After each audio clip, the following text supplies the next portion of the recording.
चाय पीने में अपनी अटेंशन दे रहे हो, पराठे खाने में अटेंशन दे रहे हो, सूसू करने जा रहे हो, मतलब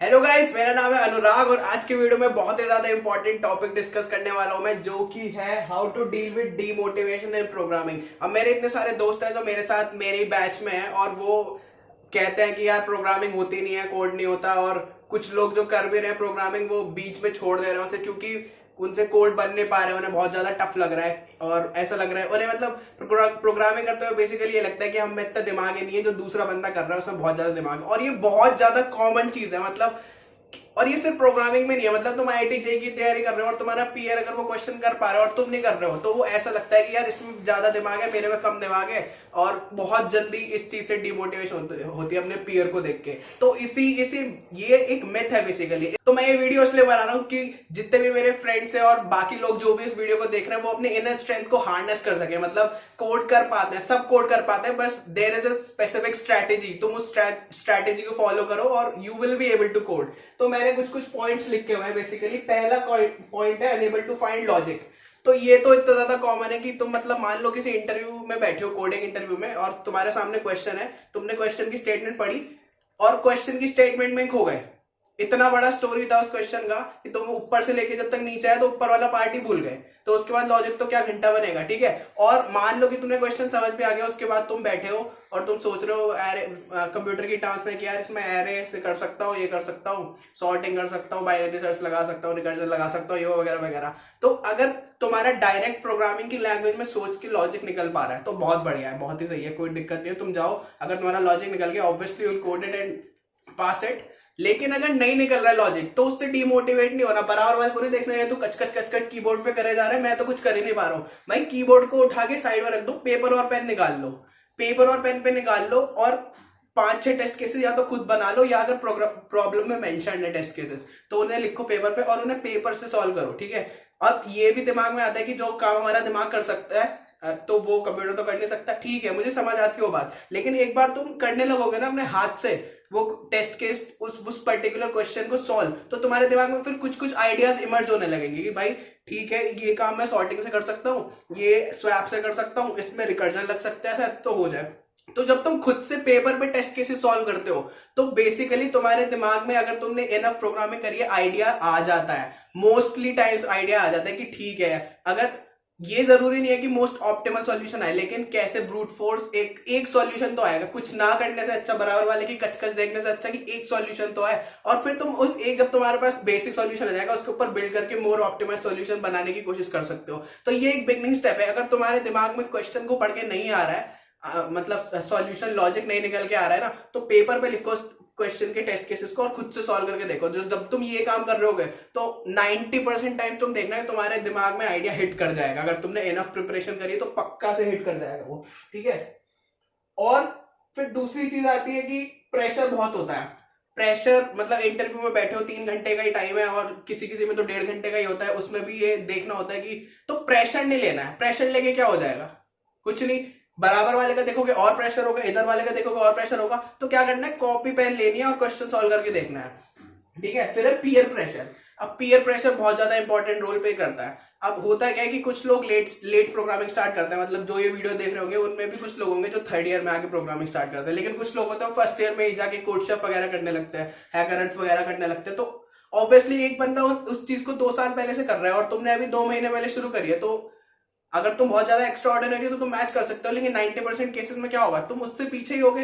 तो भाई सबका अपना अपना लर्निंग पेस है। मे बी हो सकता है अगर तुमने 2 साल पहले स्टार्ट करा होता तो तुम उससे अच्छे होते, लेकिन अब जो हो गया वो हो गया, उससे कोई मतलब नहीं है ना। अब तुम्हें अपनी आगे की लाइफ कैसे सुधारनी है उसको देखना है हमें। तो उसके लिए क्या करना है, कंटिन्यूअस लगे रहना है, अपनी डेटा स्ट्रक्चर एल्गोरिथम की पढ़ाई पे लगे रहना है, और बराबर वाला क्या कर रहा है उससे कोई मतलब नहीं है तुम्हें। सबकी लर्निंग पेस अलग होती है, और ऐसा भी होता है कि मतलब जिस बंदे को जितना ज्यादा टाइम लग रहा है ना एक चीज सीखने में, उसके उतने ज्यादा डाउट्स क्लियर्ड है उस चीज के अराउंड। मान लो एक बंदा है, उसने चीज पढ़ी और उससे सीधा सीधा समझ आ गया जो भी वो कॉन्सेप्ट था, और एक बंदा है उसे 10 दिन लगे उसी कॉन्सेप्ट को सीखने में, तो 10 दिन वाले को तुम जनता कहेगा ये तो बेवकूफ है। लेकिन जब वो बंदा 10 बार उस चीज को पढ़ लेगा ना, मतलब 10 बार 10 दिन लगाए उसने, तो उसे उसके आसपास की इतनी सारी चीजें पता होंगी, उसकी इतनी बारीकी पता होंगी कि जिसे वो सीधा कॉन्सेप्ट समझ आ गया वो नहीं पता होगा उसे। थॉमस एल्वा एडिसन कैसे जीता था? उसने 1000 बार वो बल्ब जला के देखा, 1000 तरीके पता थे उससे जिससे वो नहीं जलेगा, और फिर उसके बाद वो बल्ब जला।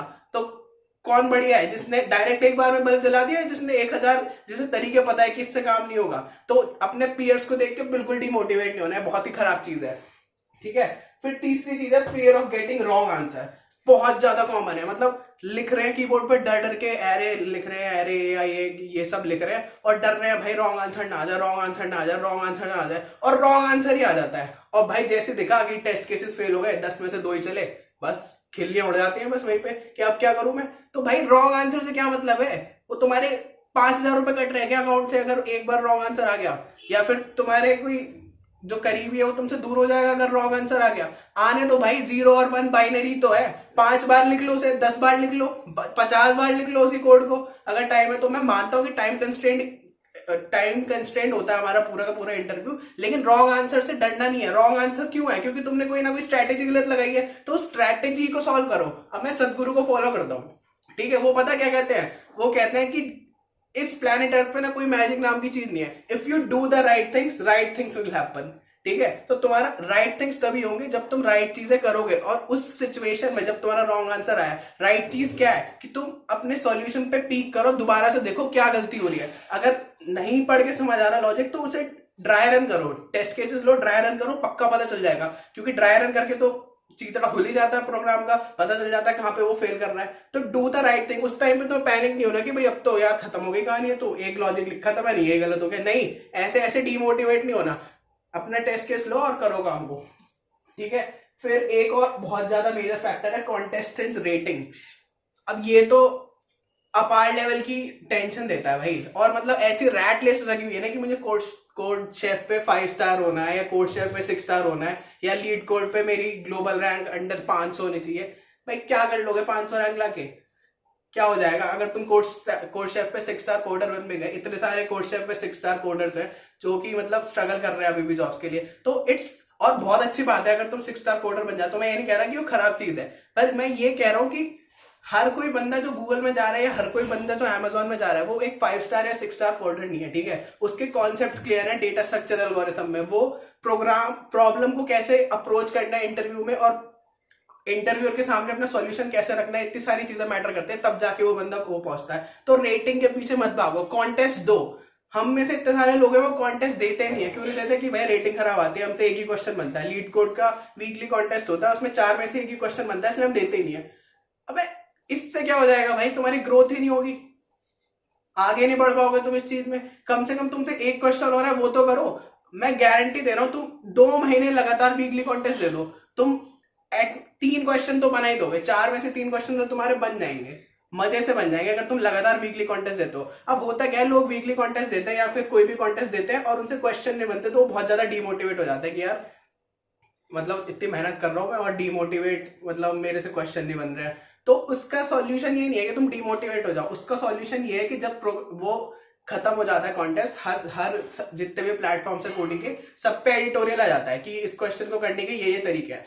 उसका तरीका पढ़ो और फिर से करो, उस क्वेश्चन को खुद से कोड करो, और जब तक एक्सेप्टेड ना है वो एडिटोरियल पढ़ के करते रहो उसे। ठीक है, इससे अब कुछ लोग इसमें बोलेंगे कि अब देख के तो कोई भी कर देगा, तो अगर तुम ऐसे ही छोड़ दोगे उसे, मतलब मान लो तुमसे कॉन्टेस्ट में सॉल्व हुआ नहीं वो और उसके बाद तुमने एडिटोरियल पढ़ा नहीं, तो तुम बिना देखे भी नहीं कर पाए, फिर उसे क्या फायदा हो गया? कम से कम देख के तुम्हारे दिमाग में वो लॉजिक तो आ गया कि अब मैं कर सकता हूं। और अगर तुम्हें ऐसे ही लगता है कि मतलब देख के कोई फायदा नहीं है, तो उसी क्वेश्चन को तुम मार्क करके लिख लो भाई, 10 दिन बाद बिना देखे करके देख लो। ठीक है ना? तो डिमोटिवेशन तो कोई मतलब खुद से अंदर से ही आता है, लेकिन हम उसे रोक सकते हैं कैसे, इन टेक्टिक्स को अपना के। ठीक है, फिर कुछ चीजें मैं बताऊंगा जो हेल्प करती है इस वाले सिनेरियो में। क्या क्या हेल्प करता है? Change your mindset from question solver to improving your problem solving skills. देखो अब 2 बंदे हैं, ठीक है, 2 बंदे ए और बी। ए जो बंदा है वो एक क्वेश्चन सॉल्व कर रहा है for the sake of solving question, मतलब उसे करेक्ट आंसर लाना है इसलिए वो क्वेश्चन सॉल्व करना है, ठीक है। तो पहली चीज क्या होगी, जब उसका रॉन्ग आंसर आएगा उसे धक्का लगेगा कि रॉन्ग आंसर नहीं आया। क्यों? क्योंकि वो क्वेश्चन इसलिए सॉल्व कर रहा था कि वो सॉल्व हो जाए। एक बंदा है बी, वो अपनी प्रॉब्लम सॉल्विंग एबिलिटीज बढ़ाने के लिए वही सेम क्वेश्चन कर रहा था, ठीक है। उसका रॉन्ग आंसर आएगा तो वो उसके दिमाग में ये नहीं आएगा कि फंस गया मैं, उसके दिमाग में ये आएगा कि इसको सॉल्व करने का कुछ और तरीका है तो मेरे को वो सीखना पड़ेगा। या फिर अगर उसके लॉजिक में दिक्कत है तो वो उस पर दोबारा से पीप करेगा कि ये क्यों फंस रहा है, ठीक है। तो बी वाला बंदे का जो माइंडसेट है वो चाहिए हमें इस केस में। अगर तुम ये चाहते हो कि क्वेश्चन सारे सॉल्व हो जाए तो उससे कुछ नहीं होगा भाई, उससे कुछ नहीं होगा। तुम्हारा माइंडसेट होना चाहिए कि तुम्हें प्रॉब्लम सॉल्विंग स्किल्स तुम्हारी अच्छी होनी चाहिए। अगर तुम इस चीज पे फोकस करोगे कि मुझे क्वेश्चन सॉल्वर नहीं बनना, मुझे अपनी प्रॉब्लम सॉल्विंग स्किल बढ़ानी है, तो अगर तुम कॉन्टेस्ट में क्वेश्चन नहीं भी कर पाते, तुम्हारे अंदर से आएगा कि अब मैं इसका एडिटोरियल देखूंगा, एडिटोरियल देख के खुद से सॉल्व करूंगा। क्यों? क्योंकि मुझे अपनी प्रॉब्लम सॉल्विंग स्किल्स अच्छी करनी है, क्वेश्चन से मतलब नहीं है मुझे, ठीक है। तो change your mindset from question solver to improving your problem solving skills, ठीक है। ये बहुत ज्यादा इंपॉर्टेंट पॉइंट है। फिर दूसरा पॉइंट क्या है, understand that data structure algorithm is super vast, ठीक है। अब होता क्या है, लोग पूरे डेटा स्ट्रक्चर्स पढ़ लेते हैं, सारे लिंक लिस्ट, टैग, क्यूज, सारे डेटा स्ट्रक्चर पढ़ लेते हैं, उसके बाद कॉन्टेस्ट देने जाते हैं और क्वेश्चन नहीं बनते।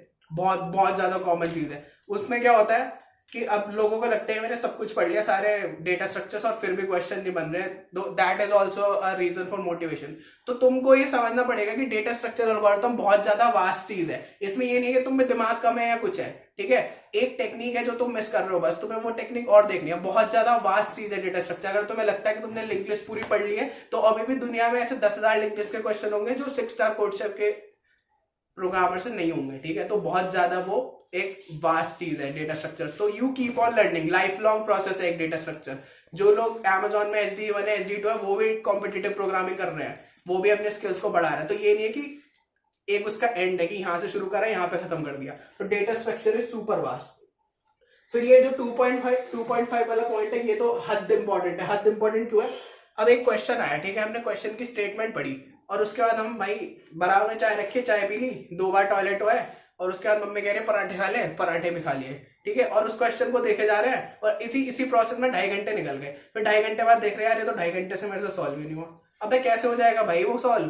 तुम चाय पीने में अपनी अटेंशन दे रहे हो, पराठे खाने में अटेंशन दे रहे हो, सूसू करने जा रहे हो उसमें अपनी अटेंशन दे रहे हो। अगर तुम वही 2.5 घंटे की जगह 30 मिनट उस क्वेश्चन को दो ना, बिल्कुल डिवाइडेड फोकस से ब्रेनस्टॉर्मिंग करके, तो भाई 70% चांसेस है कि तुम्हारा वो क्वेश्चन सॉल्व हो जाएगा।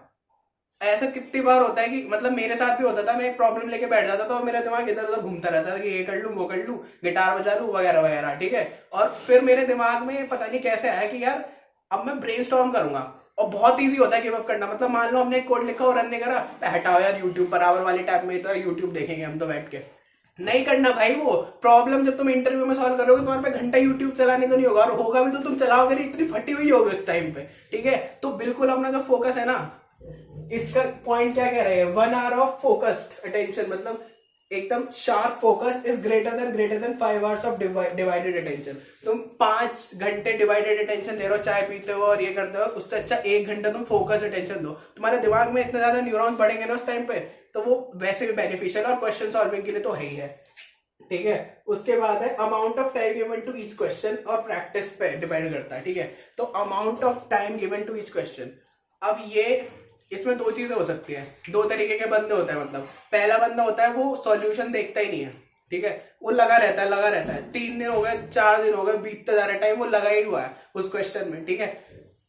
और ये कोई खराब चीज नहीं है, लेकिन खराब चीजें कब हो जाती है, जब तुम्हारे पास लिमिटेड टाइम होता है। मान लो कि तुम्हें अगले 6 महीने में इंटरव्यू देना और तुम एक क्वेश्चन में 5-5 दिन लगा रहे हो, तो भाई दिक्कत हो जाएगी फिर, ठीक है। तो उसमें क्या करना है, तुम्हें गोल फिक्स करना पड़ेगा कि 5 घंटे दूंगा मैं टाइम एक क्वेश्चन को, और उसके बाद 5 घंटे में वो नहीं होता है ना, तो मैं उसके एडिटोरियल देख के फिर उसे सॉल्व करूंगा। और इस बात में कोई बुरा नहीं मानना कि मैंने एडिटोरियल देख के सॉल्व करा है, उसको तुम 10 दिन बाद फिर से करके देख लो।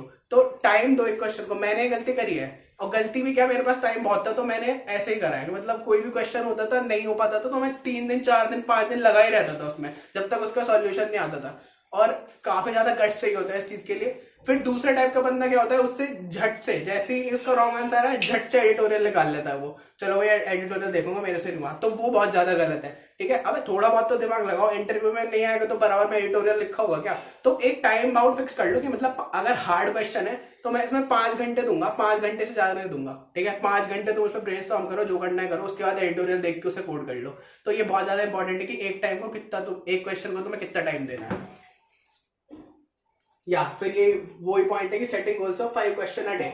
अब कोई कोई दिन ऐसा होता है कि हम किसी दिन टफ क्वेश्चन लेके बैठ जाते हैं तो पूरा दिन उसी में निकल जाता है, बहुत ज्यादा कॉमन चीज है, मेरे साथ भी होता था। लेकिन at the end of the day मान लो कि तुम सुबह, मैं जूम कर रहा हूँ 10 बजे उठ गए, ठीक है, और तुमसे रात के 8 बजे तक कोई सवाल नहीं बना, तो तुम कम से कम उस दिन 5 इजी क्वेश्चन करके सो, ठीक है? तो तुम्हारे दिल में सेटिस्फेक्शन रहेगा कि मैंने कुछ तो करा है, दिन पूरे का पूरा वेस्ट तो नहीं हुआ, तुम्हारी प्रोडक्टिविटी तो जीरो नहीं होगी ना उस दिन।